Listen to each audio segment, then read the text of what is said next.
Hi, I'm Rob Hainison. I'm the Sunday editor of the Metro West Daily News. Every other week we profile local people in their cars in a feature that I call My Ride, My Story.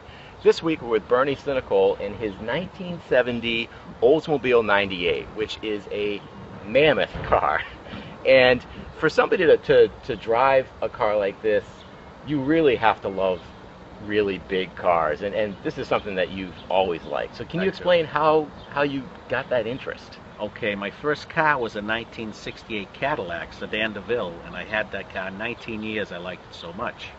And I've always had a big car. And my grandparents always had big cars, and I always spent a lot of time with them riding in their cars to Cape Cod quite a bit. And I just like the way they feel and the way the comfort of them. And they have a lot of power, too. They're pretty fast, for a big car. So. Takes them a little while to get up to speed, but once they're there... Well, it depends. Now, this one here, you hit that big accelerator, and she moves. She'll, travel 75, 80 on the highway, no trouble at all. So what is the driving experience like in a car that's this big? And are there places where you can't bring it? Okay, the only driving experience is great because it's like I say, it gives a nice, smooth ride. Mm-hmm. And I refer to sitting in your living room couch and driving around. You got to be careful going around corners. You got to be careful of other motorists. Not everybody drives or respects these old cars. Mm-hmm.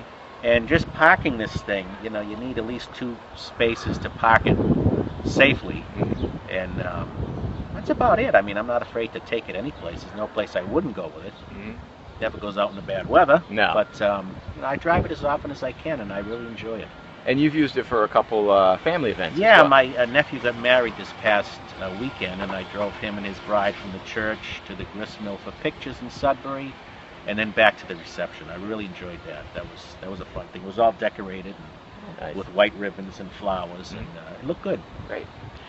So if you want to learn more about Bernie's car and the story behind it, be sure to pick up the Sunday, July 26th edition of the Metro West Daily News. Thank you. Thank you.